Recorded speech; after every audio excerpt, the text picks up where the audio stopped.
หลวงปู่ศรีมหาวิโรจน์เนี่ยเพิ่นไปเห็นเปรตเพิ่นก็เลยถามเปรตยุคอันนั้นอันผู้เวียงยุทธธรรมพระผู้เวียงคุณท่านอำเภอผู้เวียงขอนแก่นคุณสมัยหลวงปู่ศรีเป็นภาวนาเพิ่นหาเดิมทุดงเพิ่นไปเพิ่นมาอยู่นำหลวงปู่บัวแล้วเพิ่นได้รู้ถ้ำเรียนถ้ำแล้วเพิ่นก็เลยเที่ยวไปแถวผีอันผู้ลุกผีผู้ลุกเนี่ยอยู่ผู้พานผู้พานผู้เทียบเขาผู้พานนี่แม่นอาณาจักรของผู้ลุกมั้ง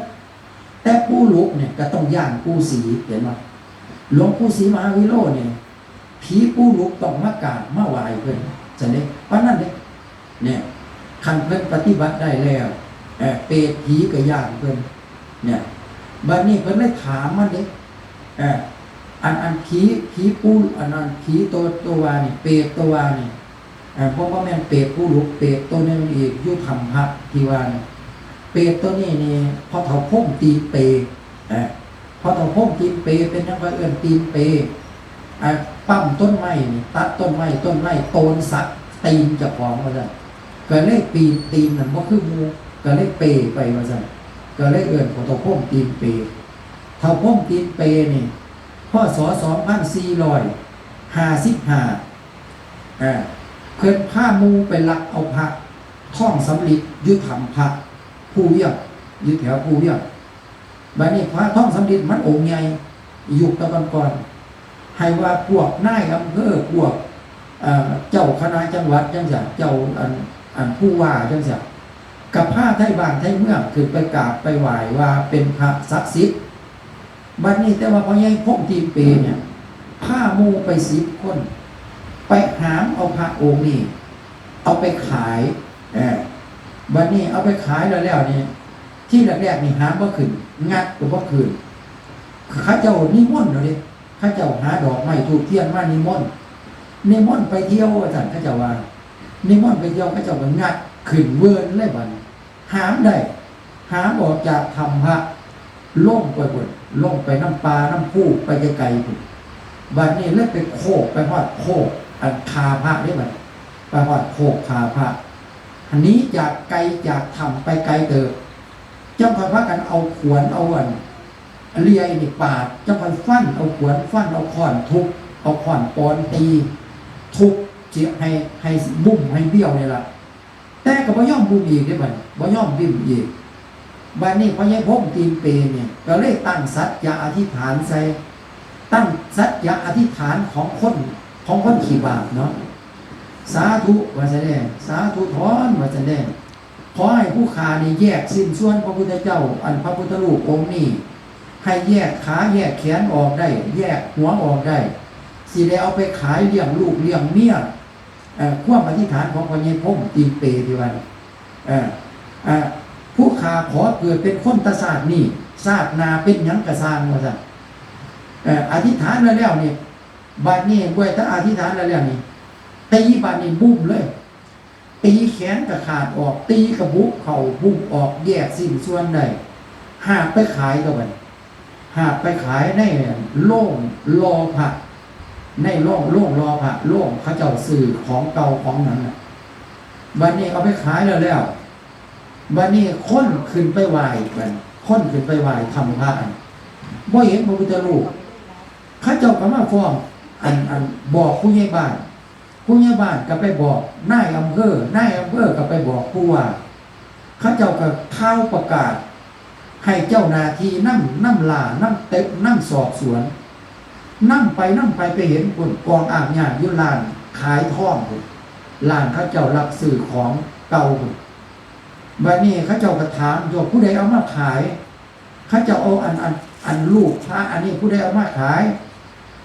นายนั่นนายนี่นายนั่นเขาก็ไล่ไปมีพอใหญ่พงตีนเปเป็นพระนาโมเอามาขายนี่บัดนี้ทางคาหลวงจังหวัดขอนแก่นนี่ก็เลยจับเอามาขังตายฆ่าตารางซุ่มนี่ขังตายฆ่าตารางเลยนี่ไม่ใช่ว่าตายแล้วมันบ่แล้วได้บัดนี้อันโทษอยู่บ้านเมืองเฮานี่ตายฆ่าตารางแต่ว่าวันนี้ไปเป็นเปรตที่บัดนี้ไปเป็นเปรตไป ไปเป็นเปรตแล้วนี่มันบ่มีแนวอยู่แนวกินเปรตมันก็ต้องเขามาหลอกคนเขามาหลอกแค่จังได๋คิดเหตุหลอกคนต้นไม้อยู่ในบ้านสมัยตะก่อนมันบ่ทันได้มีสายไฟฟ้าเข้ามาเนาะต้นไม้หลายมันก็เอาตีนห้อยพวกหลังงาไม้พุ่นน่ะต้นซ้ำซาน้ำต้นซ้ำซาต้นไม้ต้นไรน้ำมันตีนบ้านต้นใหญ่ๆอันมองได้เป็นคึมๆนี่งากุโดเกเรน่ะเอาขาหอยทั้งเทิงแล้วก็ย้อนหัวลงผมลากขี้ดินอยู่แบบนาเปียย่ำยางอยู่แบบเฮ็ดจังซั่นเฮ็ดให้คนย่างคิดว่าเขาสิทำบุญให้เจ้าของนะคิดว่าสิได้กินจอยมันก็บ่ได้กินเนี่ยแม้เขาทำบุญให้มันก็บ่ได้กินเพราะว่ากรรมเจ้าของหนักมันบ่ได้กินนี่ล่ะเปรตเพราะใหญ่พ่มตีนเปรตเพราะหลวงปู่ศรีถามเพิ่นก็ได้ว่าเพิ่นเป็นเปรตย้อนเพิ่นเอาพุทธรูปไปขายบัดนี้ชีวิตของเปรตนี่หิวเนี่ยความหิวโหยนี่หิวอยู่ตลอดบ่มีความว่าสิได้กินข้าวน้ำนี่บ่ได้กินเนี่ยแม่นมีผู้เอาตักน้ำใส่ปากให้ก็บ่ได้กินกลืนบ่ได้กลืนกินบ่ได้เพราะว่ากรรมเจ้าของหลายเขาเจ้ากินบ่ได้บัดนี้แหละมีแต่ว่าให้ทำความดีอันคันได้เป็นเปรตเป็นผีแล้วให้ทำความดีให้ซอยเหลือคนเศร้าหลอกคนคันคนหลงโคกหลงปลากับแปลงเป็นโตคนมาบ่ให้เป็นผีแปลงเป็นโตคนมาแล้วครับถ้าคนออกจากป่าไปยังนั้นอันนี้ได้บุญเปรตผีซุ่มโตแบบนั้นคันตัวใดหลอกคนเฮ็ดในคนย่างเฮ็ดในอันเอาคนไปเสียงเอาคนไปอันจังซี่เป็นกรรมอันซุ่มใส่อันเปรตผีน่ะมันเสียงกันได้เด้คนเนี่ยคือผีเอาไปเสียงเนี่ยแม่ข่อยเนี่ยคือสืบเสียงด้วยกันเนี่ยแม่ข่อยก็ถือเสียงด้วยกันมันเป็นตลาดเลยว่าโคกทั้งเล่วันทั้งแรงเลยโคกนุ่นดินแดงโคกให้พระตะร่วงไปยุ่งอันละเป็นว่ายุคคุกนั่นเขาเอื่นโศกนกเต็มอันมองหันนั่นแหละแม่ข่อยไปยุ่งหันร้ายมือไปยุ่งน้ำหันย่ำเขาพาไปเที่ยวเป็นว่าเป็นตลาดมันเป็นเมืองของพวกผีนั่นเขาก็สิว่าเขาบ่แม่นผีเด้เขาก็สิว่าพวกบางบดจังซี่ล่ะตาแม่ข่อยอันเป็นสาวน้อยอันผีเอาไปยืนน้ำผีก็ไปกินน้ำกินเขาน้ำผีจังว่าเขาไปกินยังไงล่ะแต่ก็บ่ตายก็อยู่ได้หลายมื้ออันพ่อแม่นี่คือว่าตายแล้วจนว่าขี้ข้านนั่งหาไสก็หาแล้วบ่เห็นเพราะว่าผีเขาบอกให้เห็นเนี่ยสวัสดีครับอยู่กับผมทิศมงคนบ้านนอกซอกเบิงครับผมคลิปนี้ผมจะพาท่านผู้ชมไปฟังพระธรรมเทศนาของหลวงตาศาสตร์ครับผมสืบเนื่องจากเมื่อวันที่29ที่ผ่านมานะครับเมื่อวันที่29ตุลาคมที่ผ่านมาผมได้ไปทอดกฐินอยู่ที่วัดโนนบ้านทนพุทธาวาสครับผมอยู่ที่ตำบลชัยวานอำเภอชัยวานจังหวัดอุดรธานีครับคือวัดนี้ผมได้ไปทอดกฐินมาแล้ว3 ปีนะครับ3 ปีซ้อนนะครับท่านผู้ชมคือเมื่อปีกายนี้ผมได้ไปแล้วก็ได้ไปฟังพระธรรมเทศนาของหลวงตาศาสตร์เนี่ยท่านเป็นองค์แสดงพระธรรมเทศนาฉลององค์กฐินนะครับท่านผู้ชมพอผมได้ฟังเมื่อปีกายนี้ผมไม่ได้บันทึกวิดีโอผมฟังไปก็สาเหตุที่ไม่ได้บันทึกวิดีโอก็คงคิดว่าคงจะเป็นธรรมะทั่วๆไปเหมือนกับที่เคยได้ฟังมานั่นแหละครับท่านผู้ชมแต่พอฟังไปรู้สึกว่าท่านเทศนาดีแต่ท่านจะบันทึกวิดีโอท่านก็ได้เทศนาเรื่องที่น่าฟังมันก็ผ่านไปหลายเรื่องแล้วนะครับท่านผู้ชมผมก็เลยไม่ได้บันทึกวิดีโอครับเมื่อปีกายนี้นะครับแต่พอปีนี้ผมได้มีโอกาสไปอีกครับไปกับคณะของวัดชะแนนภูวัวนะครับท่านผู้ชมผมก็เลยตั้งใจว่าถ้าหลวงตาศาสตร์ท่านได้แสดงพระธรรมเทศนาอีกผมจะทำการบันทึกวิดีโอครับผมตอนเย็นวันที่29พระคุณเจ้าท่านก็ได้ทำวัดสวดมนต์เสร็จท่านก็เลยแสดงพระธรรมเทศนาฉลององค์กฐินนะครับท่านผู้ชมองค์ที่จะแสดงพระธรรมเทศนาก็คือหลวงตาศาสตร์ผมดีใจมากครับท่านผู้ชม ดีใจจะได้ฟังพระธรรมเทศนาของท่านอีกผมก็เลยทำการบันทึกวิดีโอนะครับท่านผู้ชมท่านเทศนายาวเกือบประมาณเกือบ2 ชั่วโมงครับท่านผู้ชมแต่ในขณะที่ฟังอยู่นั้นนะไม่มีความรู้สึกว่าอยากจะลุกหนีเลยครับอยากนั่งฟังด้วยความจดจ่อคือตื่นเต้นที่ได้ฟังธรรมะดีๆแบบนี้นะครับท่านผู้ชมพอท่านแสดงพระธรรมเทศนาเสร็จผมก็เลยเข้าไปขออนุญาตท่านบอกว่าผมได้ทำการบันทึกวิดีโอที่ท่านได้เทศนานี้ผมขออนุญาตท่านเอาไปลง YouTube ได้ไหมท่านบอกว่าที่ท่านพูดไปนั้นไปกระทบคนอื่นไหมผมบอกว่าไม่ครับไม่ได้กระทบคนอื่นท่านก็บอกว่าถ้างั้นเอาไปลงเลยผมดีใจมากครับท่านผู้ชมบันทึกวิดีโอเสร็จ4 ทุ่มกว่านะครับท่านผู้ชมผมก็เลยกลับไปนอนทีนี้กลับไปนอนมันมีความรู้สึกตื่นเต้นนะครับท่านผู้ชมที่ได้ฟังธรรมท่านแล้วก็ท่านอนุญาตให้เอาไปลงใน YouTube นะครับเพราะว่าโดยส่วนตัวแล้วไม่เคยรู้จักกับท่านนะครับผมบันทึกไว้แล้วจึงไปขออนุญาตท่านทีหลังนะครับท่านผู้ชมพอท่านอนุญาตผมรู้สึกว่าดีใจก็เลยตื่นเต้นคืนนั้นผมนอนไม่หลับเลยครับท่านผู้ชมผมก็เลยอยากจะให้ท่านผู้ชมลองฟังและก็ตัดสินใจว่าที่ผมพูดว่าที่ท่านเทศนาได้น่าฟังนั้นลองให้ท่านผู้ชมลองฟังดูว่าจะน่าฟังอย่างที่ผมพูดไหมแต่ผมจะตัดเป็น EP นะครับอาจจะเป็น2 EP หรือว่า3 EP นี่แหละครับท่านผู้ชมเพราะท่านเทศนานั้นมันยาวนะครับผมก็เลยกลัวว่าท่านผู้ชมจะคิดว่ามันยาวนะครับผมก็เลยจะตัดเป็น EP ครับท่านผู้ชมยังไงก็เชิญท่านผู้ชมลองฟังดูว่าลองฟังและตัดสินใจว่าจะน่าฟังอย่างที่ผมได้พูดไปไหมเชิญท่านผู้ชมลองฟังดูเลยครับเท่ากับปฏิบัติเวลาเท่านำที่น้องกันมันได้ปฏิบัติอย่างนี้กันเท่าอันนั้นฟังผู้เดียวเนี่ยส่วนมากก็อย่างนอนเนี่ยมันฟังทำอยู่ผู้เดียวมันนอนฟังขันนั่งนี่มันก็ได้สัมผัสก็ว่าหน้าความทุกข์ความเจ็บความปวดตัวนี้มันก็ได้สัมผัสกับกายเฮากับใจเฮาเพราะว่าใจเฮาว่ามันแนวสิได้รู้ได้เห็นง่ายๆเด้สติปัญญาของเฮาว่ามันสิได้เกิดขึ้นง่ายๆมันก็อาศัยนี่ล่ะอาศัยความอดทนอาศัยสมาธิอันดับแรกเฮาต้องเดินสมาธิก่อนพุทโธนี่ให้มันขาดสติ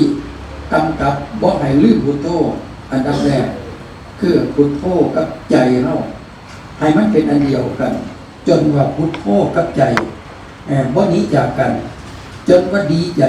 มันสิดีใจโอ้ตั้งแต่ที่เฮารักษาบ่ทันได้บัดนี้พุทโธกับใจเฮาเป็นอันหนึ่งอันเดียวกันได้แล้วมันว่ามันก็รู้จักอยู่ในตัวของมันแต่ที่แรกมันลักหนีจักว่าไปไสล่ะนึกพุทโธท่านได้โดนดอกฮอดสิได้ล่ะสัวสิกูว่ามันกูตั้งใจนึกพุทโธมันก็บ่มีพุทโธคือเก่าว่าแสดงมันเป็นสั่นอันนี้ล่ะพวกเฮาก็ที่ว่าคันผู้ใดเทียบว่าการท่องเที่ยวเวียนตายเวียนเกิดของแต่ละคนมันหลายล้านศาสตร์มาแล้วแต่ละคนพวกเฮาควรสิให้มันเบื่อให้มันนายให้มันมีความเบื่อหน่ายขึ้นในใจเฮาซั่นเด้คันใจเฮาบ่ทันได้เกิดความเบื่อหน่ายนี่มันมาเกิดยุ่งสิมันเที่ยวมาเกิดมาแก่มาเจ็บมาตายคันเกิดแล้วมันได้เราได้ความแก่เจ็บตายมันก็คอยแก่คอยเจ็บคอยตายไปเรื่อยๆเนี่ยพ่อแม่ปู่ย่าตายายของพวกเฮาก็ตายไปเรื่อยๆเห็นบ่พ่อใหญ่พิมพ์ผ้าเพิ่นตายหลายปีแล้วแต่ว่าย่ายเพิ่นยังอยู่เพิ่นยังยืนอยู่นะอันนั้นล่ะผู้บ่ยืนกับเมื่อเร็วๆแต่เนี่ย60 ปี70 ปี80 ปีเข้ามาก็ค่อยเฒ่าค่อยสุดค่อยสลาค่ำค่าไปเรื่อยๆเสด็จคนเฮามันเป็นสั่นอันนี้ล่ะผู้มันได้90 ปี90 กว่าปีมันก็หังเมื่อยหังล้าสิอยากย่างไปหาหมู่อยากก็ไปบ่ได้อยากไปเที่ยวพุ่นเที่ยวปีกก็ไปยากนั่นแหละเคยกินข้าวแซ่บๆก็เศร้าแซ่บเนี่ยแม่แต่นอนก็เจ็บขี้เหมือนเฮานอนทั้งกันเป็นเด็กน้อยเขานอนมีแห้งเด้เด็กน้อยเขานอนเขามีแห้งเขาสบายแต่ว่าผู้เฒ่าเจ็บขี้นอนก็เจ็บขี้ นางก็เก็บขี้สิโตสิอันนั้นเดินไปทางไหนก็ซาล่ะมันปวดมันเจ็บก็ยังว่าเคยกินข้าวแซ่เท่ามาแล้วมันก็เศร้าแซ่นะเวลามันเปลี่ยนแปลงไปอันนี้คันเฮาตั้งสติใส่เจ้าของเพิ่นบ่ให้ไปแนวอื่นดอกให้เอาพุทโธอันดับแรกเอาเนี่ยพุทโธเนี่ยมันต่อกันต่อเนื่องเขาคันพุทโธกับใจเฮามันอยู่นำกันได้แล้วเฮาจะคอยมาพิจารณากันพิจารณามองได้อายังโคเมกายโยนี่ล่ะกายของเฮาเนี่ยเฮาเบิ่งผมขนฟันเนี่ยล่ะเบิ่งนี่ล่ะเบิ่งขนหนังห่มอยู่ในโตของเฮาเนี่ยล่ะโตหนังเนี่ยที่เฮามันยึดติดว่าของกูตัวกูของกูเขาของเงินทองของกูลูกกูหลานกูผัวกูเมียกูความยึดติดตัวนี้ล่ะโตมันสำคัญที่สุดเลยล่ะคันผู้ใดไล่ความยึดติดตัวนี้อุปทานไปว่าอุปทานความยึดติดออกจากใจเฮาได้ใจเฮาว่างความยึดติดตัวนี้เฮากับเจ้าภาษีสบายไปแต่ตะกี้เจ้าว่าเป็นอย่างไรมันบ่พอหลวงพ่อสังเกตเลยล่ะว่ามันบ่พอจักเที่ยคันแม่นผู้สวดมนต์ได้หมดผู้สวดสวดอันบวชมนต์บ้านได้หมดผู้สวดก็คือสิสบายคันแม่นผู้ทอดปฏิโมกข์ได้ก็คือสิสบายเพราะนั้นมันว่าแต่ตะกี้เด้สวดได้ก็สร้างมันบ่สบายคือเก่าแต่คันได้พุทโธแล้วใจเฮาได้เป็นจังสั่นได้แล้วใจเฮาว่างความยึดติดแล้วมันสบายอีดีบัดมันจะค่อยสบายโตพี่เพิ่นว่าเครื่องอยู่เพิ่นว่าเป็นวิหารธรรมเป็นเครื่องอยู่ของแต่ละคนบัดนี้ว่าแม่นว่าสิเฉพาะเจาะจงเฉพาะพระนี่โยมก็เฮ็ดได้คือเก่าคือใจอันเดียวกันความโลภโกรธหลงหัวใจของเฮามันมีอยู่คือกันเพิ่นก็สอนใจเจ้าของล่ะแต่ละคนละคนให้สอนใจเจ้าของให้เบิ่งเนี่ยว่าความเปลี่ยนแปลงสภาพร่างกายตนตัวของเฮามันก็เปลี่ยนเข้ามาสิตั้งแต่กี้เป็นเด็กน้อยหมดทุกคนแต่ว่าเดี๋ยวนี้อยากเป็นผู้เฒ่าหมดทุกคนเนี่ยเฒ่าน้อยเฒ่าหลายต่างกันแค่นั้นอันนี้ล่ะให้เฮามาเบิ่งความที่มันยักย้ายไปเรื่อยๆมันบ่อยู่คงตีวันเวลาคือตะเว้นขึ้นปั๊บเนี่ยมันก็ค่อยไหลขึ้นไปในที่สุดกายหัวเฮาค่อยต่ำลงในโต๊ะเมื่อมือหนึ่งไปแล้วชีวิตของเฮาก็เมื่อไปจังซี่ล่ะเกิดว่าหน้าที่เนี่ยกินอายุของพวกเฮาไปเรื่อยๆคันผู้ใดมาคิดว่าจังซี่โอ้วันเวลานี่มันบ่ค่อยเฮาน้ำมันไหลไปเป็นว่าน้ำมันไหลไปเรื่อยๆบ่เคยกลับขึ้นมาเด้น้ำมันไหลไปแล้วมันมากทงมากพามานี่ไหลอึดไปเนี่ยพุ่นลงหนองโฮลิ่งกายทงทอนลงหนองโฮลิ่งไปลงพุ่นเลยมันบ่ขึ้นมาอีกน้ำนะคือกันชีวิตของเฮานี่ก็ค่อยไปไหลไปนี่มันเป็นจังซั่นอันนี้ล่ะไว้ว่าให้พิจารณาเรื่องความแก่เจ็บตายคันผู้ใดมากกระซับเขาได้บัดวิธีกระซับเขาหลวงพ่อตะกี้อายุแค่22ปี23 ปีมืออื่นสำหรับเฮาบ่มีเฮามีเฉพาะมือนี้มืออื่นสำหรับเฮาบ่มีถ้าจะเฮาตายมื้อนี้เด้เนี่ยวางสิเลยเด้ขยับเข้ามาสิเลยมัดจ่อเข้ามาโลดเด้ของหลวงพ่อมันว่ามืออื่นสำหรับเฮาบ่มีโอกาสสิได้ไปอยู่นำพี่นำน้องนำครูบาอาจารย์อีกเฮาสิตายมื้อนี้เนี่ยมันจดเข้าไปจังซี่เลยเพิ่นจังว่ามันเป็นปัจจุบันถ้าใจผู้ใดเฮ็ดให้ตะล่อมเข้าไปเรื่อยๆจนว่าล้อมความคิดความอยากของตัวเองให้มันน้อยเข้าคือให้วงแคบเข้านะเนี่ยอันนี้ตั้งแต่กี้เนี่ยเฮาปล่อยไปตามความอยากของตัวเองมันก็เลยแล่นไปกวนเอาอันนั้นกวนเอาอันนี้อันใดก็สิแม่นของเจ้าของหมดรวยที่สุดสวยที่สุดเอาแม่นของเจ้าของหมดตั้งแต่ก่อนเป็นซั่นบัดนี้มาไล่มันห้องเขาได้บัดวิธีไล่มันห้องเขาว่ามืออื่นของเฮาบ่มีสำหรับเฮาบ่มีแล้วเฮาสิตายเร็วๆนี้มื้อนี้ต้องตายว่าซั่นวางสิเลยอันนั้นล่ะหลวงพ่อเลยว่ามันเป็นปัจจุบันคุณยายพุทธะเด้อ อ่าได้ยินบ่ให้มันเป็นปัจจุบันให้จ่อเขาอย่าจะคิดว่าตัวเองสิอยู่อีกดนคันผู้ใดจ่อเข้ามาเนี่ยบ่อยมันออกไปข้างนอกให้มันเบิ่งในกายของเจ้าของในกายของเฮาเนี่ยเบิ่งมองใดมองหายใจลงไปกินข้าวกินน้ำลงไปนี่ล่ะเบิ่งนี่ล่ะเบิ่งปอดเบิ่งหัวใจมันเต้นเด้เฮาหายใจเข้าหายใจออกเนี่ยหัวใจของเฮามันก็สิเต้นตุบตุบตุบตุบตุบบัดนี้เลือดมันเกิดมาจากไสเกิดมาจากผักจากข้าวจากอาหารของเฮาที่เฮากินเนี่ยมันกินจากนี่ก็ยังว่ากินข้าวลงไปมันไหลลงไปในพุงในหัวพุงในกระเพาะเฮาบัดนี้ก็กินน้ำลงไปอีกไปแช่กันบัดนี้มันก็ทำงานของมันเด้มันก็ทำงานของมันมีความไหวตีมของมันอยู่ในตัวนั่นละมันติดพุงนี่ตรงมันสีกึ่งซ้ำกว่าตับจังน้อยสีตับนี่มันสีเต๋อกว่าสิกึ่งกว่าสีมันสิเป็นสั่นแต่ว่ามันยาวๆเป็นเล็บอันตับมันสีใหญ่เป็นอวัยวะที่ใหญ่เคียงในเฮาก็เป็นตับใหญ่เนี่ยบัดนี้มันบ่ใหญ่พอตับแต่ว่ามันยาวๆเนี่ยอยู่พุงนี่แหละมันกระพริบมันก็เต้นของมันติ๊กตักเนี่ยมันคอยดูดเอาน้ำที่ว่าอาหารที่เฮากินลงไปมันเปื่อยมันเสียมันสลายดูดออกมาแล้วมันส่งไปหาหัวใจคันมันส่งไปหาหัวใจไปหัวใจก็ส่งไปหาปอดหาตับหาปอดมันกลายเป็นเลือดที่มันสิค่อยกลายเป็นเลือดมันไปฟอกเป็นเลือดที่แรกๆมันก็บ่ทันได้แดงล่ะมันก็ค่อยแดงขึ้นเป็นเลือดบัดนี้ไหลไปตรงนั้นส่งไปหามาให้หลังพุ่นส่งไปหาไตเป็นแนวกัดเป็นแนวขัดไตแนวใดมันบ่ดีมันก็เป็นเหี่ยไหลลงกระเพาะเป็นน้ำเหี่ยวไปออกไปทั้งสั้นซุ่มใดมันดีมันเวียนไปอีกเวียนมาจังซี่ล่ะอันนี้เบิ่งตัวนี้ล่ะให้เบิ่งหัวใจเฮาเต้นตุบ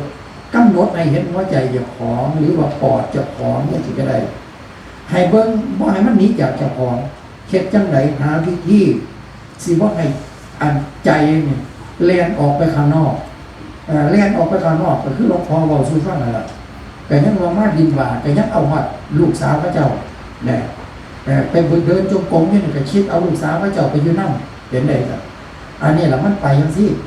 คันเบิ่งจังซี่มันบ่ได้ไปด้วยกันคันผู้ใดเบิ่งเป็นตั้งสติเข้ามาแล้วก็เบิ่งหัวใจของเฮาเต้นเบิ่งมันไหลเวียนอยู่นี่แหละเบิ่งระว่ามันทรงน้ำเลือดเขาไปใส่หัวใจไปใส่ตับใส่ปอดใส่หมัดไขหลังฟอกแลนวนเวียนจังซี่ล่ะเลือดมันก็แล่นขึ้นถึงหัวเฮาเบิดแล่นขึ้นมาการข้อมาน้ำสมองน้ำหยังส่งลงไปหมู่นึงก็ลงหัวตีนพุ่นน่ะไหลเวียนจังซี่ล่ะเป็นวัฏจักรของมันบ่ได้สอนเด้อันนี้บ่ค่อยได้สอนคันแม่นรถนี่ใส่มาโดนปานนี้สอนจักว่าจักเที่ยวอันนี้บ่ค่อยได้สอนบ่ได้ถอดไปสอนจักเที่ยเด้อันเนี้ยแต่ว่าก็กินยาพวกเฮาสอนก็แม่นกินยานั่นล่ะกินยาส่งให้มันแก้อันนั้นแก้อันนี้มันว่าแต่ว่ามันถอดไปเปลี่ยนบ่ได้คือยางรถคือเกียร์รถเด้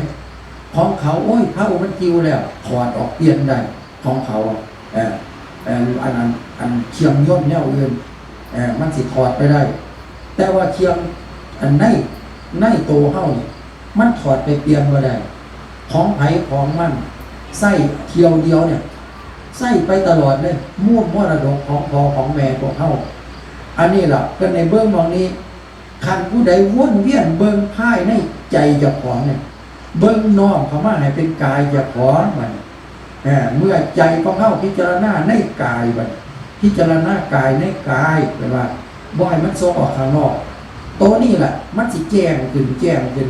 นแบบนี้มองได้มันสวยมันงามมันเปื่อยมันเน่าผุพังลงเป็นดินหมดในที่สุดมันเป็นสันเดช เอออันตับไตไส้ปอดขันตายแล้วมันเน่าใส่กันมันเน่าใส่กันลำไส้เฮาหมดนี่แหละเทิงน้ำอยู่ในพุงในกระเพาะเหนียวเฮานี่มันเน่าใส่กันแล้วนี่มันเป็นน้ำดำๆไหลออกมาน้ำดำน้ำปากเฮาแมงวันบ่ต้องซื้อมันมาเองมันสมัครมาเองอันนี้ล่ะให้เบิ่งหนอนกินศพบัดเบิ่งตับเบิ่งปอดเจ้าของกำหนดให้บ่ให้มันไปทางอื่นบัดนี้ก็มาเบิ่งหนอนกินศพบัดหนอนที่ไหนของตัวน้อยๆนี่หนอนตัวน้อยๆนี่บัดนี้มันได้กินน้ำวิตามินในโตเฮานี่มันเป็นวิตามินของมันสิคอยใหญ่คอยอ้วนขึ้นในที่สุดก็ตัวพุ่นล่ะซ้ำหนอนแซ่ปอพุ่นล่ะซ้ำหนอนมันจ่อมัดปอสมัยตะก่อนพุ่นใหญ่กว่าหมอนปลาร้านะฮะหนอนกินคนบัดนี้ให้มันคือว่าเนื้อหนังของเฮานี่ผุพังเปื่อยเน่าลงเป็นดินลงเป็นดินให้เห็นลงเป็นดินนี่หลายๆเกี่ยวลงเป็นดินแล้วกำหนดให้มีโตอีก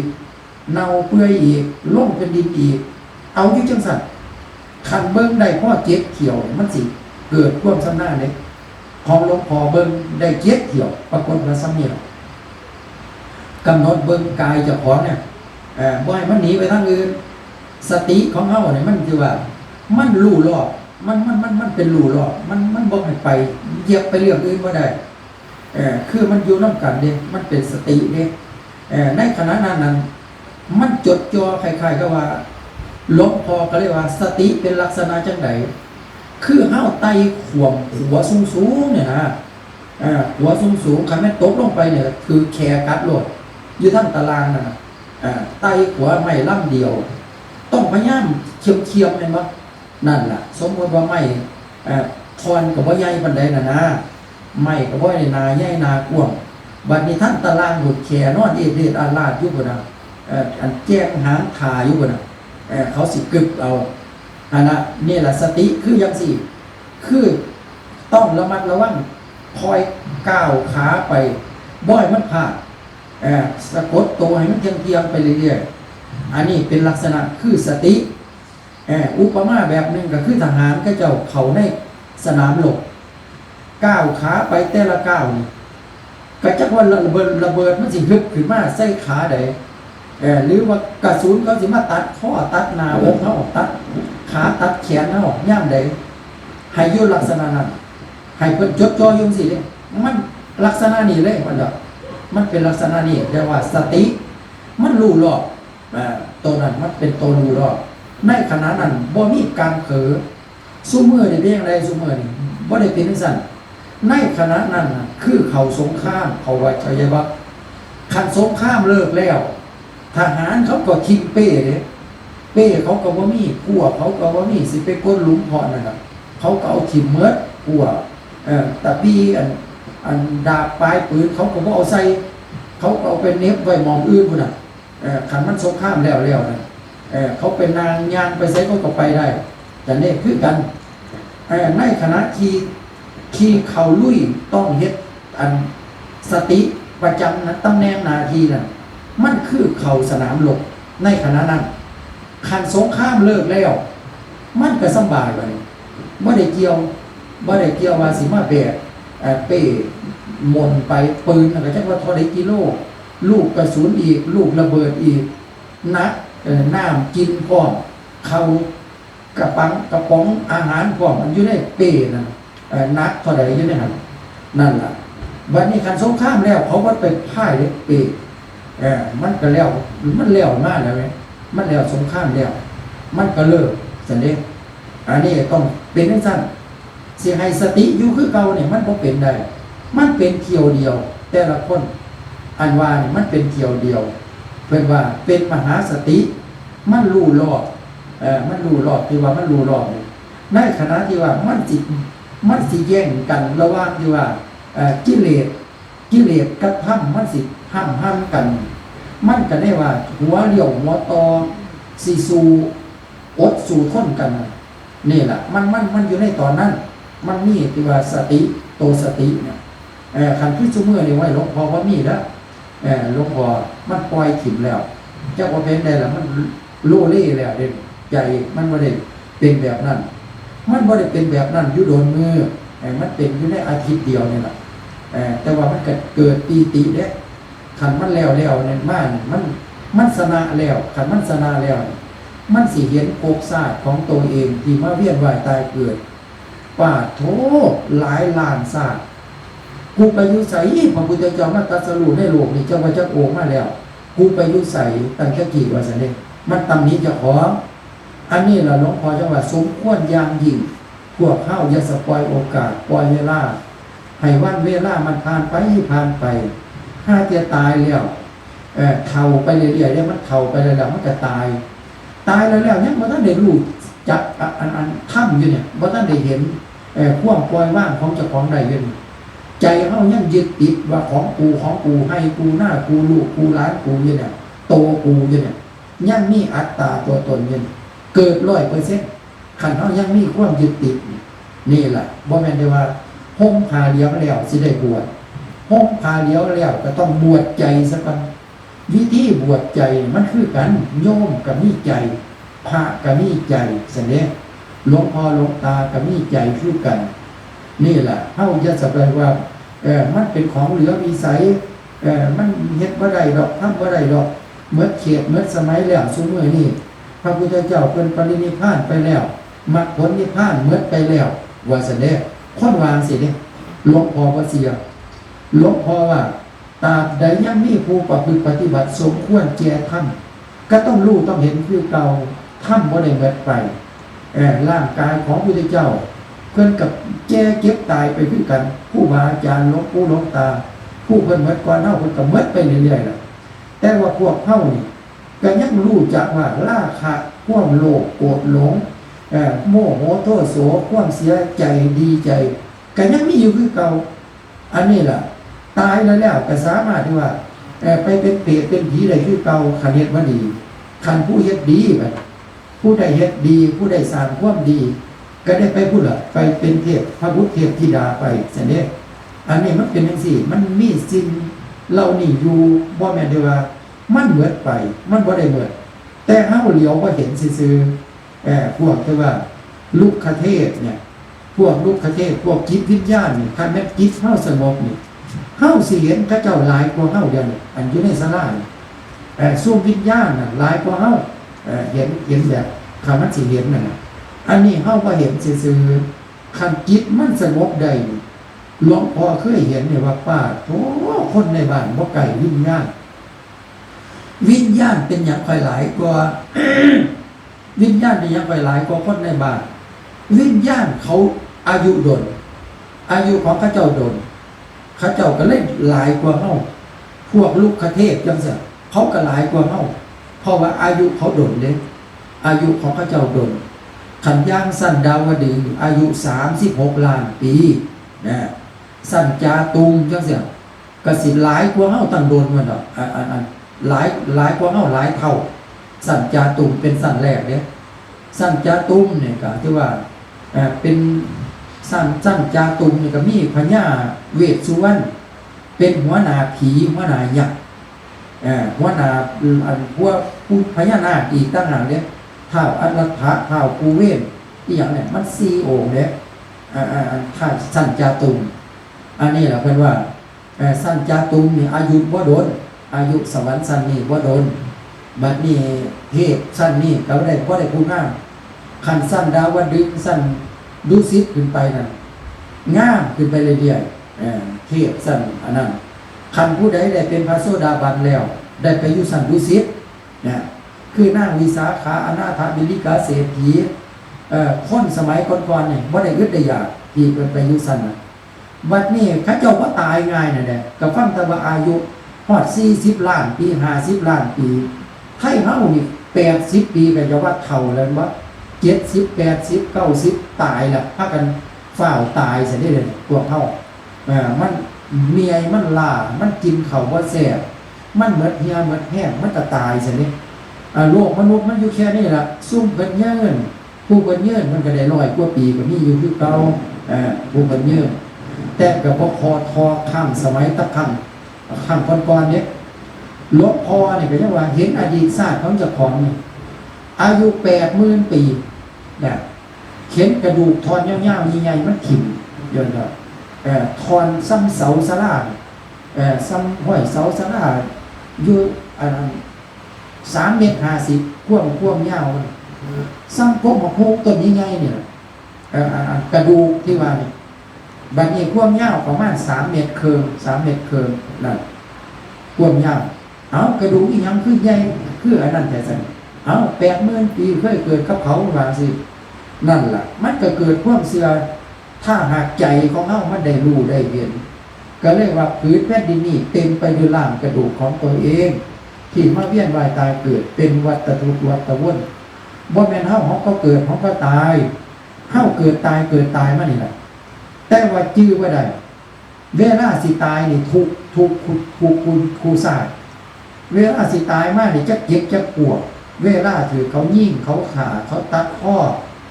เขาตีหัวเขาทุบหัวสารพัดที่เฮาตายมาเป็นสัตว์เดรัจฉานคือเขาฆ่าเขาตีเป็นเป็ดเป็นไก่เป็นหมูเป็นหมาเสียเป็นข้วยจังซี่เกิดเป็นข้วยผู้เขาเจ้ามันอันนี้ใสบ่ดีเขาเจ้าก็เห็นแก่อยู่แก่กินเอาไถหน้าคาดหน้าแล้วคาข้วยใส่เขาเขียวจังซี่นะเนี่ยเป็นว่านั่นล่ะเขาเจ้าเฮ็ดได้ปานนั้นล่ะอันมนุษย์มาหน้าเฮานี่บ่ได้ย่านบาปย่านกรรมเฮ็ดได้บัดนี้ได้รับผลกรรมคือเก่างัวข้วยมันก็จองเวรได้คือเก่างัวข้วยมันก็จองเวรเป็นคือเก่าเพราะว่าเขาก็เคยเป็นคนคือกันสัตว์เหล่านั้นเขาก็เคยเป็นคนคือกันเขาก็จองเวรต่อกันอันนี้ล่ะพวกเจ้าพี่น้องให้มาไล่เฮ็ดจังใดความยึดติดออกจากหัวใจมันสิออกได้ไล่อุปทานความยึดติดออกจากใจเฮาให้ใจว่างความยึดติดสันเดนคันผู้ใดปฏิบัติได้ถึงตัวนี้ฮู้จักเลยว่ามองสบายฮู้จักเลยว่ามองสบายตะกี้ตะกอนคือบ่เฮ็ดเอาพระพุทธเจ้ามาตรัสรู้หลายๆพุ่นคือบ่เฮ็ดบ่ทำเอามันว่ามันตำหนิหลวงพ่อเด้หลวงพ่อนี่ล่ะตำหนิตัวเองเมื่อเวลาใจของเฮาได้รู้ได้เห็นมันว่าตั้งตะกี้ตะกอนคือบ่ปฏิบัติเอาคือมาตายเกิดตายอยู่หลายล้านชาติเนี่ยมันเห็นซั่นมันก็เลยตำหนิเจ้าของว่าปล่อยให้เจ้าของมาเกิดมาตายพระพุทธเจ้ามาตรัสรู้ในโลกนี้ฟังตะว่า3 ล้านกว่าองค์เนาะบ่แม่นธรรมดาอันนี้พวกหมู่เจ้าก็เกิดตายมาซะพร้อมเพิ่นหมดแล้ววิญญาณดวงเดียวเนี่ยวิญญาณดวงเนี่ยเคยเป็นยักษ์เคยเป็นเปรตเป็นผีเป็นสัตว์เดรัจฉานเป็นสัตว์น้ำสัตว์บกบ่แม่นที่ว่าเป็นตั้งอันสัตว์บกเด้เป็นปลาเป็นปลาทะเลเป็นปลาน้ำจืดมากนี่นับบ่ได้คือกันเกิดตายมานี่แหละเจ้ากินข่อยกินเจ้าจังว่าผู้ใดบ่ได้เป็นพี่น้องกันนี่หาได้ยากหลวงพ่อเห็นสั่นหลวงพ่อว่าคนทั้งโลกบ่ได้ว่าประเทศไทยเด้คนทั้งโลกเนี่ยแขกก็สร้างฝรั่งก็ตามเจ๊กก็ตามจีนก็ตามน่ะเผ่าใดก็สร้างเคยเป็นพี่น้องกันมาหมดนี่เพราะว่ามันหลายล้านชาติที่เฮาเกิดตายบัดนี้ใจของเฮานี่มันประวัติไปได้ใจของเฮามันประวัติไปเกิดได้ทุกที่แล้วแต่กรรมจำแนกสัตว์ตรงไปตรงมาพวกเฮานี่มันข้อรับสั่นเนี่ยพวกเฮามันข้อรับสั่นกันมันขี่โกงกันเกิดขึ้นมาโกงกันเอายุ่งสิละโกงกันแล้วก็ได้รับผลกรรมคือเก่าแต่ว่าผู้เสียเปรียบกับเครียดกับจองเวรผู้ใดชนะผู้ใดเอาเปรียบได้ก็ดีใจแต่ว่าถือเขาจองเวรคันเวลาตายแล้วถือเขาทรมานเจ้าของถือเขาบังคับเจ้าของนั่นบัดนี้ผลกรรมนั่นไปตกเป็นเปรตเป็นผีเป็นอีหยังไปซะได้บัดตามคนทำบ่ดีอันนี้ล่ะเฮาเกิดขึ้นมาแล้วก็ให้พยายามที่ว่าให้กั้นกองเอาให้อย่าใส่ให้คิดคักๆซะก่อนนะก่อนสิทำความชั่วนี่หาเที่ยกรรมมาเด้คันผู้ใดย่างนะย่างกรรมเฮาต้องย่างกรรมเพราะว่าเป็นศีลเป็นปรมัตถศีลมันย่างเองเป็นปรมัตถศีลบ่ต้องไปมะยังพันเตเด้ศีลตัวว่านี่มันเกิดความละอายต่อบาปขึ้นในหัวใจเฮาซั่นเด้คันเฮาเฮ็ดเป็นมันสิเป็นซั่นอันนี้เพิ่นได้ว่าเป็นปรมัตถศีลตัวนี้บ่ได้ว่าสิแลนอันนั้นเด้ บัดนี้มันก็เลยว่าสงสารคนสงสารคนสัตว์ทั้งหลายก็เป็นตาสงสารคนซุ่มมันนั่นเขาเจ้าว่าเขาวัดเขาว่าก็เป็นตาสงสารเนี่ยเขาเจ้าบ่มีโอกาสสิได้มาเฮ็ดมากระทำบำเพ็ญคือพวกเฮาบัดนี้เขาเจ้าก็ว่าเขาเจ้าดีไปอีกคือกันซุ่มนั่นก็ได้โอ้ยซุ่มมันเขาวัดเขาว่านี่งมง่ายเขาเจ้าเว้าไปสิเนี่ยซุ่มนั่นก็ได้แท้ที่จริงเขาเจ้าบ่ได้หัดเขาเจ้าบ่ได้ฝึกให้จิตใจอ่อนน้อมคนที่แข็งกระด้างจิตใจบ่มีความเข้าลบยำเจงที่ป้าหน้ามีตั้งแต่เสียเปรียบคนมีแต่แสงผู้อื่นนบน้อมเจ้าของสิเป็นผู้ใหญ่ผู้โตตลอดไปนั่นคนนั้นเวลาหมดชีวิตไปแล้วเวลาไปเกิดใหม่น่ะสิเป็นคนอาภัพสิเป็นสิประมาณนี้คนที่นอกมีศีลมีธรรมย่างบาปย่างกรรมย่างเวรนี่ซุ่มนี่จะไปเกิดขันไปเกิดใจกระสังต้องเป็นผู้มีผิวพรรณที่งามแล้วก็ไปเกิดในตระกูลที่ร่ำรวยบ่ได้ยึดได้อยากมันสิเป็นสิอันนี้ล่ะพวกเฮาก็จะว่าพวกเฮาได้เขาว่าวัดพวกเฮาก็ได้ว่าคำสอนของพระพุทธเจ้าเนี่ยเพิ่นให้อภัยเพิ่นบ่ให้ไปฆ่าเพิ่นบ่ให้ไปต่อต้านเพิ่นให้อภัยเขาเจ้าพระพุทธเจ้านั่นล่ะที่ว่าอันพวกพระเทวทัตเข็ดเพิ่นยังไงก็สร้างเพิ่นก็บ่เครียดแล้วแต่สิเฮ็ดแค่ที่ว่าพระโมคคัลลาก็มีฤทธิ์มีเดชอยู่คือบ่ให้พระโมคคัลลาจัดการโลดเพิ่นบ่ได้เฮ็ดเด้เพิ่นบ่ได้ให้ไปเฮ็ดจังซั่นผู้ทำกรรมก็ทำไปอันผลได้รับเป็นใดบัดพระเทวทัตเป็นใดเอาเปรียบหมู่เอาเปรียบคนนั้นเอาเปรียบคนนี้พระพุทธเจ้าเพิ่นเป็นครูบาอาจารย์เป็นผู้ว่าเพิ่นเป็นผู้ได้ปฏิบัติมาสร้างบารมีมากกว่าสิได้เป็นพระพุทธเจ้าเจ้าของบ่ได้สร้างบารมีมาสิได้เป็นพระพุทธเจ้าได้จังใด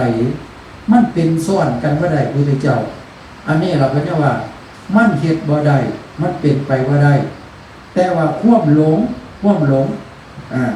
บัดนี้หลงแล้วมันไปซะบัดนี้พระเทวทัตก็ลงอเวกีพระพุทธเจ้าเข้าถึงพระนิพพานนี่มันไปคนละสี่กันอันนี้ล่ะคนที่ทำดีกับทำชั่วบัดนี้พวกเฮาได้เข้ามาอยู่วัดก็มาฝึกจิตใจให้มันขาวสะอาดไปเรื่อยๆให้มันย่านบาปย่านกรรมอันนี้เป็นบาปเด้ออันนี้เป็นแนวบ่ดีเด้ออันนี้เป็นบุญกุศลเฮ็ดเอานั่นเด้อเฮากสิเว้นกสิเรียบคันมันกินปลาก็เรียบก้างทิ้งเรียบก้างเรียบหมองมันสิติดข้อเฮาออกซั่นเด้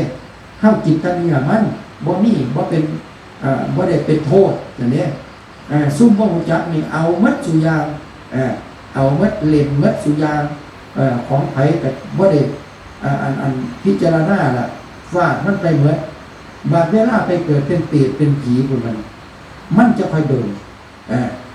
ระยะเพิ่นไปหาเล่นกันนั่นบ่โดนนี่ไปเล่นผัวเล่นเมียกันนั่นบ่ได้กี่ปีดอกแต่ว่าเวลาไปรับผลกรรมเป็นเปรตเนี่ย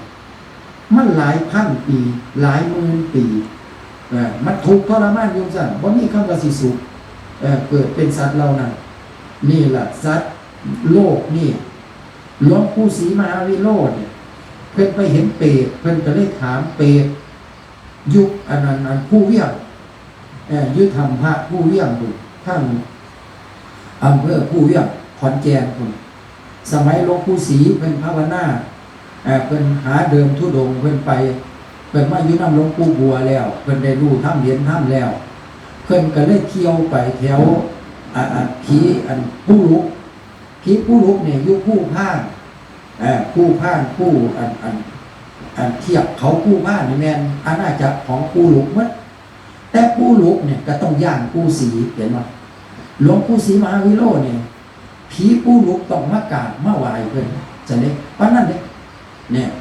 คันเพิ่นปฏิบัติได้แล้วเปรตผีก็ย่างเพิ่นเนี่ยบัดนี้เพิ่นเลยถามมันเด้อันผีผู้อันนั้นผีตัววานี่เปรตตัววานี่เพราะว่าแม่นเปรตผู้ลุกเปรตตัวนึงอีกอยู่ธรรมภะที่ว่านี่เปรตตัวนี้นี่พอเฒ่าพงตีเปพอเฒ่าพงตีเปเป็นจังว่าตีเปปั๊มต้นไม้นี่ตัดต้นไม้โตนสัก ตีนเจ้าของว่าซั่นก็เลยปีนตีนนั่นบ่คือหมู่ก็เลยเปไปว่าซั่นก็เลยเอิ้นว่าเท่าพ่มตีนเปเท่าพ่มตีนเปนี่พศ2455เพิ่นพาหมู่ไปลักเอาพระท่องสำริดอยู่ถ้ำพระผู้เวียงอยู่แถวผู้เวียงบัดนี้พระท่องสำริดมันองค์ใหญ่ยุคตะวันก่อนให้ว่าพวกนายอำเภอพวกเจ้าคณะจังหวัดจังซี่เจ้าอันผู้ว่าจังซี่กับพระไทยบ้านไทยเมืองขึ้นไปกราบไปไหว้ว่าเป็นพระศักดิ์สิทธิ์บัดนี้แต่ว่าพ่อใหญ่พงตีนเปเนี่ยพาหมู่ไป10คนไปหามเอาพระองค์นี้เอาไปขายบัดนี้เอาไปขายแล้วนี่ที่แรกๆนี่หามบ่ขึ้นงัดก็บ่ขึ้นข้าเจ้านิมนต์เนาะดิข้าเจ้าหาดอกไม้ธูปเทียนมานิมนต์ไปเที่ยวว่าซั่นข้าเจ้าว่านิมนต์ไปเที่ยวข้าเจ้าก็งัดขึ้นเวินเลยบัดนี้หามได้หามออกจากธรรมะลงไปพุ่นลงไปน้ำปลาน้ำพุไปไกลๆพุ่นบัดนี้เลยไปโคกไปฮอดโคกอันคาพระได้บัดไปฮอดโคกคาพระอันนี้จากไกลจากธรรมไปไกลเติบจังพากันเอาขวนเอาเลียนี่ปาดจังฟันเอาขวนฟันเอาค้อนทุบเอาค้อนปอนตีทุบเสียให้บุ้มให้เบี้ยวนี่ล่ะแต่ก็บ่ยอมบุ้มอีกได้บัดบ่ยอมบิ่มอีกบัดนี้พ่อใหญ่พงตีนเปเนี่ยก็เลยตั้งสัจจะอธิษฐานใส่ตั้งสัจจะอธิษฐานของคนขี้บาปเนาะสาธุว่าจะได้สาธุถอนว่าจะได้ขอให้ผู้ฆ่านี่แยกสิ้นส่วนพระพุทธเจ้าอันพระพุทธรูปองค์นี้ให้แยกขาแยกแขนออกได้แยกหัวออกได้สิได้เอาไปขายเลี้ยงลูกเลี้ยงเมียความอธิษฐานของพ่อใหญ่พงตีนเปที่ว่าผู้ฆ่าขอเกิดเป็นคนตะศาสตร์นี่ศาสตร์นาเป็นหยังกระซางว่าซั่นอธิษฐานแล้วนี่บัดนี้บ่ถ้าอธิษฐานแล้วนี่ตีบัดนี้บุ้มเลยตีแขนก็ขาดออกตีกระบุกเข่าบุ้มออกแยกสิ้นส่วนได้หาไปขายตัวบัดหาไปขายในโล่งรอพระในโล่งรอพระโล่งเขาเจ้าสื่อของเก่าของนั้นน่ะบัดนี้เอาไปขายแล้วบัดนี้คนขึ้นไปไหว้กันคนขึ้นไปไหว้ทำพระบ่เห็นพระพุทธรูปเขาเจ้าก็มาฟ้องอันบอกผู้ใหญ่บ้านก็ไปบอกนายอำเภอก็ไปบอกผู้ว่าเขาเจ้าก็เข้าประกาศให้เจ้าหน้าที่น้ำล่าน้ำเต็มน้ำสอบสวนนั่งไปไปเห็นคนกองอ่างญาติยุลานขายทองคนลานเขาเจ้ารับซื้อของเก่าคนบัดนี้เขาเจ้าก็ถามโยมผู้ใดเอามาขายเขาเจ้าเอาอันลูกพระอันนี้ผู้ใดเอามาขายนายนั่นนายนี่นายนั่นเขาก็ไล่ไปมีพ่อใหญ่พงตีนเปเป็นพระนาโมเอามาขายนี่สั่นบัดนี้ทางคาหลวงจังหวัดขอนแก่นนี่ก็เลยจับเอามาขังตายฆ่าตารางซุ่มนี่ขังตายฆ่าตารางเลยนี่มันแต่ว่าตายแล้วมันบ่แล้วได้บัดนี้อันโคตรอยู่บ้านเมืองเฮานี่ตายฆ่าตารางแต่ว่าวันนี้ไปเป็นเปรตที่บัดนี้ไปเป็นเปรตแล้วนี่มันบ่มีแนวอยู่แนวกินเปรตมันก็ต้องเข้ามาหลอกคนเขามาหลอกแค่จังได๋ที่เพจหลอกคนต้นไม้อยู่ในบ้านสมัยตะก่อนมันบ่ทันมีสายไฟฟ้าเข้ามาเนาะต้นไม้หลายมันก็เอาตีนห้อยพุ่นละงาไม้พุ่นน่ะต้นซ้ำสาน้ำต้นซ้ำสาต้นไม้ต้นไรน้ำมันตีนบ้านต้นใหญ่ๆอันมองได้เป็นคึมนี่งากุโดเกเดน่ะเอาขาห้อยทั้งเทิงแล้วก็ย้อนหัวลงผมลากขี้ดินอยู่แบบนาเปียย่ำยางอยู่แบบเฮ็ดจังซั่นเฮ็ดให้คนย่างคิดว่าเขาสิทำบุญให้เจ้าของนะคิดว่าสิได้กินจอยมันก็บ่ได้กินเนี่ยแม้เขาทำบุญให้มันก็บ่ได้กินเพราะว่ากรรมเจ้าของหนักมันบ่ได้กินนี่ล่ะเปรตเพราะใหญ่พงตีนเปรตเพราะหลวงปู่ศรีถามเพิ่นก็ได้ว่าเพิ่นเป็นเปรตย้อนเพิ่นเอาพุทธรูปไปขายบัดนี้ชีวิตของเปรตนี่หิวเนี่ยความหิวโหยเนี่ยหิวอยู่ตลอดบ่มีความว่าสิได้กินข้าวน้ำนี่บ่ได้กินเนี่ย แม่นมีผู้เอาตักน้ำใส่ปากให้ก็บ่ได้กินกลืนบ่ได้กลืนกินบ่ได้เพราะว่ากรรมเจะของหลายเขาเจ้ากินบ่ได้บัดนี้แหละมีแต่ว่าให้ทำความดีอันได้เป็นเปรตเป็นผีแล้วนะให้ทำความดีให้ซอยเหลือคนเศร้าหลอกคนคันคนหลงโคกหลงปลากับแปลงเป็นโตคนมาบ่ให้เป็นผีแปลงเป็นโตคนมาแล้วครับถ้าคนออกจากป่าไปอย่างนั้นอันนี้ได้บุญเปรตผีซุ่มตัวแบบนั้นคันตัวใดหลอกคนเฮ็ดในคนย่างเฮ็ดในอันเอาคนไปเสียงเอาคนไปอันจังซี่เป็นกรรมอันซุ่มใส่อันเปรตผีน่ะมันเสียงกันได้แล้วคนเนี่ยคือผีเอาไปเสียงเนี่ยแม่ข่อยเนี่ยคือสืบเสียงด้วยกันเนี่ยแม่ข่อยก็ถือเสียงด้วยกันมันเป็นตลาดเป็นว่าโคกทำได้วันน้องแม่เนี่ยโคกนุ่นดินแดงโคกให้พระตะล่วงไปยุ่งอันละเป็นว่ายุคคุกนั่นเขาเอื่นโศกนกเต็มอันมองหันนั่นแหละแม่ข่อยไปยุ่งหันร้ายมือไปอยู่น้ำหันย่ำเขาพาไปเที่ยวเป็นว่าเป็นตลาดมันเป็นเมืองของพวกอันผีนั่นเขาก็สิว่าเขาว่าแม่นผีเนี่ยเขาก็สิว่าพวกบังบดยังสิล่ะตั้งแม่ข่อยอันเป็นสาวหน่อยเลยอันผีเอาไปยืนน้ำผีก็ไปกินน้ำกินเขาน้ำผีเจ้าว่าเขาไปกินยังไงล่ะแต่ก็ว่าตายแต่อยู่ได้หลายมืออันพ่อแม่นี่คือว่าตายแล้วจนว่าขี้ข้านนั่งหาไสก็หาแล้วบ่เห็นเพราะว่าผีเขาบอกให้เห็นเนี่ยแต่ว่าแม่ออกปล่อยเนี่ยมีอันนั้นเป็นสัตว์เดี๋ยวนี้ไปเว้าไว้ก็ได้แต่เว้ายั่งคือเก่าอันจิตวิญญาณมันมีคู่ต้นไม้คือจังอยู่ในนี่แหละในดอนน่ะต้นไม้ต้นใดก็สร้างได้มีต้นมีลูกคเทศมีพวกจิตวิญญาณอาศัยอยู่มัดต้นไม้ทุกต้นว่าแท้ต้นใหญ่ๆนี่ต้นใหญ่ๆก็เป็นผู้มีอำนาจผู้มีบุญหลายผีตัวใดได้สร้างความดีหลายก็ได้มีอำนาจคันเป็นผีแล้วเนี่ยผีตัวใดใจบุญนั่นล่ะสิได้เป็นใหญ่หมู่จะได้อันนี้หมู่ผีเป็นจังอันนี้แม่ข่อยได้ออกมาสอนสู้พวกข่อยฟังเนาะเป็นว่าโอ้ยมันเป็นตลาดเป็นว่ามันเป็นตลาดเป็นระดับเป็นจังหวัดนี่เป็นอำเภอพุ่นนี่อันโคกบ้านน้องแว่งเป็นว่ามันเป็นตลาดมันเป็นตลาดย่ำมันเขาพาไปเที่ยวไปซื้ออันนั้นกินซื้ออันนี้กินไปกินอันนั้นกินอันนี้เขาพาไปเที่ยวว่าสิแล้วว่าแบบนี้เลยว่าไงว่ามันเป็นโคกเนี่ยเฮ้านี่ว่าไปโคกเนี่ยว่าเพิ่งโคกไปเก็บเห็ดไปหาเก็บเห็ดไปหาอะไรหนูอะไรกระแตอย่างนี้อันนั้นโคกนะแต่ว่าแม่ไปน้ำผีนะไปอยู่น้ำผีนะเพิ่งว่ามันเป็นเมืองเป็นบ้านเนี่ยเป็นตลาดเป็นว่านี่แหละเปรตตัวพญายพ่อมตีนเปรเนี่ยรับสารภาพหลวงปู่ศรีถามว่าอันข่วมสุกนี่บ่มีอันหนังหนาท้องติดสันหลังหนังหนาท้องติดกระดูกสันหลังหนังหนาท้องมันจอยแล้วบ่มีแห้ง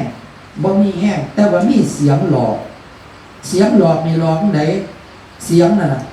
เสียงคือเอิดมาแต่ไกลๆได้ยินพ่อหวังเนี่ยสู้เจ้าทั้งหลายจงมากินข้าวกินน้ำเด้อว่าซั่นเสียงเขาเอิดอันตัววิญญาณอันเปรตนี่ก็ไปแล้วบัดนี้ได้ยินเสียงวานสิได้กินได้ยินเสียงน่ะไปแล้วเมียซื่อๆล่าซื่อๆบ่มีเสียงนั่นเป็นเสียงตัวเสียงน่ะหิวโหยมาจังซั่นพ่อสออันที่ว่า2455นี่หลวงตาบัวยังบ่ทันเกิดอันพ่อใหญ่อันนี้สร้างกรรมพอตู่พ่มตีนเปหลวงปู่วันตาเกิดพศ2456พอตู่พ่มตีนเปนี่สร้างกรรมพศ55นั่นแหละพศ2455ปีที่พระเจ้าลักพระจากทำพระไปเป็นพระท่องสำลิดพวกปรารถนากับปรารถนาเป็นตาสร้างบริษัทพวกเจ้าเอาอยู่บ่ผู้ขาขอเป็นเปรตเป็นผู้ขาขอตะวางให้ อันแยกสิ้นส่วนพระพุทธรูปได้ไปขายเป็นลูกเลี้ยงเมียขอเป็นคนตศาสตร์นี่แหละศาสตร์นาเป็นหยังกระสร้างมั่นวางสิไหมความอธิษฐานไหมโอ้ยมันก็เป็นเปรตเลยเนาะอธิษฐานนั่นสิบัดนี้หลวงปู่ศรีก็เลยสอนหลวงปู่ศรีเลยว่า อันคันต่อไปนี้ให้อันเจ้านี่เฮ็ดจังซี่เด้อเจ้าจังบ่สิได้บุญเศร้าไปหลอกคนเศร้าหลอกคนคันข้าเจ้ามาหาหวานหายากะเฮ็ดให้ข้าเจ้าเห็นไปบอกข้าเจ้าคันมีคนสิเดินผู้เดินป่าขามผู้เวียงเนี่ยสมัยก่อนมันอาจสิมีเสือมีอีหยังเสียก็เป็นแปลงเป็นคนที่มีอาวุธมีปืนหรือว่าเป็นผู้มีอำนาจบ่ย่านไปทั้งสิ้นไปละพอสิพาไปบ่ย่านดอกอันทำทาว่าบ่ย่านผีย่านสางย่านเสียย่านนั่นแต่ว่าแท้ที่จริงเจ้าของเป็นเปรตนั่นล่ะแต่ว่าแปลงร่างเป็นคนที่มีอำนาจหรือว่าคนที่เสียถือได้แล้วก็พาคนยานข้ามป่าอันนี้ก็เป็นบุญให้เราพระหลงป่าไปเที่ยวไปอีหยังบ่มีน้ำกินจังซี่ก็หาน้ำให้เพิ่นจังซี่นะหลวงปู่ศรีสอนคันเห็นพระบ่มีน้ำกินน้ำสันก็หาน้ำให้เพิ่นเพิ่นบอกสิให้พาคนข้ามป่าข้ามดงเนี่ยหลวงปู่ศรีมหาวิโรจน์เพิ่นสอนเปรตอันพอต่อพมตีนเปรตที่ว่าอยู่ถ้ำพระผู้เวียงเพิ่นสอนแบบนั้นบัดนี้เปรตตัวนั้นก็เลยเศร้าหลอกคนข้าเจ้ากับคนบ้านอันนั้นคนบ้านว่างม่นซื้อมองนะบ้านว่างม่นข้าเจ้าได้ย่อมหลวงปู่ศรีเนี่ยเพราะว่าหลวงปู่ศรีผีย่างหลวงปู่ศรีผีย่างหลวงปู่ศรีมหาวิโรจน์เนี่ย101เนี่ยวัดป่ากูเนี่ยลูกศิษย์เพิ่นก็เป็นหลวงปู่ท่องอินลูกศิษย์เพิ่นซุ่มอาจารย์ซอยอาจารย์ซุ่มมูนี่ละลงมาอาจารย์นาอาจารย์ซอยซุ่มหน่อยลงมาหลวงปู่เสมอเนี่ยลูกศิษย์เพิ่นอันนี้แหละแต่ว่าหลวงปู่ศรีเนี่ยเพิ่นได้ถ้ำเพิ่นก็อยู่กับหลวงปู่มันเพิ่นอยู่กับหลวงปู่มันอยู่กับหลวงตามหาบัวแต่ในที่สุดนี่เพิ่นไปอยู่กับหลวงปู่บัวน้องแว้งขี่กิจของเพิ่นสิเห็นถ้ำนี่นี่ได้เป็นพระอรหันต์เนี่ยส่วนไปอยู่กับหลวงปู่บัววัดหนองแซงหลวงปู่ศรีมหาวิโรจน์เพิ่นนั่งบ่ลุกเพิ่นนั่งอยู่5 มื้อ5 คืนว่าซั่นบ่ได้กินข้าวกินน้ำ5 มื้อ5 คืนนั่งอยู่จังได๋กันมันเฮาสิว่าตายบ่สิบ่โค้งเหมือนนั่นบ่เปื่อยเหมือนนั่นบ่อันนี้อำนาจก็ว่าความอดทนของเพิ่นมีความอดทนเพิ่นมีแต่ว่าใจของเพิ่นมีความอยากในขณะที่ใจของพวกเฮานี่ถ้าหากมันเกิดถ้ำขึ้นมาแล้วถ้าหากมันมีความอยากรู้อยากเห็นอยากเป็นพระอรหันต์นี่มันบ่ได้อยากอีหยังทั้งสิ้นหักโลดกระดูกทอนใดมันสิหักสิแตกโลดกูบ่รู้กูบ่ผิดมันวางสิเหรอเด้มันตั้งใจจดจ่อใส่เหรอเด้อันนี้ล่ะเป็นว่าบ่หลีกบ่มีคำว่าบ่หลีกคล้ายๆกับว่าไฟไหม้โพงบึ้มๆนี่เนี่ยกูกันจุดความหมายของเฮามันอยู่ฝากไฟพุ่นเฮาก็ต้องแรงพาไฟไปเลยเนี่ยมันสิร่วมสิอันใหม่ซ้ำใดซ้ำหนึ่งกับอดไปเพราะว่าจุดที่หมายของเฮามันอยู่ฝากไฟพุ่นเนี่ยเราต้องไปจังซี่อันนี้แหละหลวงปู่ศรีมหาวิโรจน์เมื่อเวลาเพิ่นได้บรรลุธรรมเป็นพระอรหันต์นี่อยู่วัดหนองแซง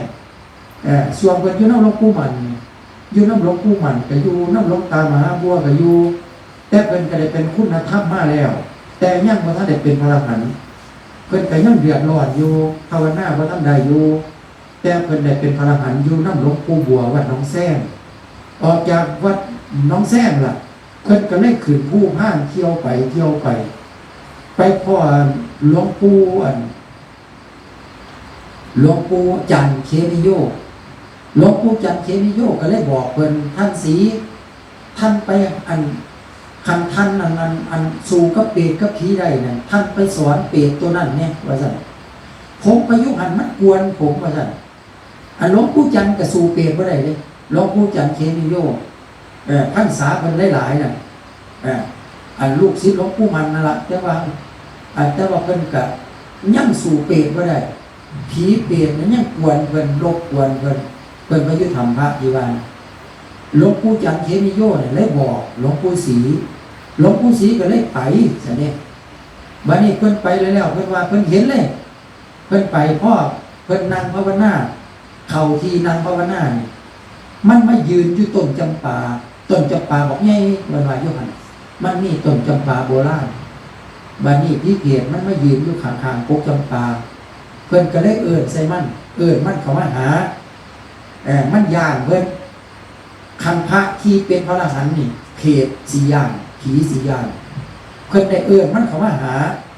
มันเข้ามามันก็ย่านมันบ่ได้เฮ็ดใส่ได้บัดมันบ่กล้าหลอกอันหลวงปู่ศรีน่ะหลวงปู่ศรีระยะนั้นเพิ่นก็สิพรรษาบ่ทันหลายแต่ว่าหลวงปู่จันทร์เขมิโยเนี่ยไล่หลวงปู่มันแต่ว่าเปรตตัวนั้นบ่ย่านเนี่ยก็คือว่าคุณธรรมบ่ทันได้เป็นพระอรหันต์นี่เปรตบ่ย่านว่าจังซี่เลยเนี่ยเฮาต้องมีคุณธรรมซะก่อนอันนี้พวกนี้มันก็จะว่าพวกเปรตพวกผีเขาก็เจงอยู่บ่แม่นธรรมดาเด้คันเขาสิฆ่าเฮานี่คือฆ่าได้เลยเขาบีบบาดเดียวตายอันซ้ำคนเฮาเนี่ยเขาตบบาดเดียวตาย เป็นยังไงบ้างครับท่านผู้ชม EP แรกจบไปแล้ว ท่านผู้ชมมีความคิดเห็นเป็นยังไงก็เชิญคอมเมนต์เข้ามาพูดคุยกันได้เลยนะครับท่านผู้ชมแต่ผมคิดว่าฟัง EP แรกจบไปแล้วนั้นนะเนื้อหาอาจจะยังไม่ครบถ้วนนะครับท่านผู้ชมเพราะว่าท่านเทศนาไปก็เกือบ2 ชั่วโมงถ้าฟังจบทั้ง2 ชั่วโมงนี้มันจะได้เนื้อหาที่ครบถ้วนนะครับผมก็เลยอยากจะให้เชิญให้ท่านผู้ชมลองไปฟัง EP ต่อไปว่าเนื้อหาของท่านจะเป็นยังไงนะครับเนื้อหาที่ท่านเทศนาไว้จะเป็นยังไงก็เชิญท่านผู้ชมเข้าไปรับชม EP ต่อไปนะครับท่านผู้ชมถ้าท่านใดชอบก็ฝากกดไลค์กดแชร์กดติดตามกดกระดิ่งด้วยนะครับท่านผู้ชมถ้าผมลงคลิปครั้งต่อไปจะได้รับชมครับท่านผู้ชมก็คลิปนี้ผมก็ฝากไว้แค่นี้ก่อนพบกัน EP ต่อไปสำหรับคลิปนี้ผมต้องขอตัวลาไปก่อนพบกันใหม่คลิปหน้าสวัสดีครับ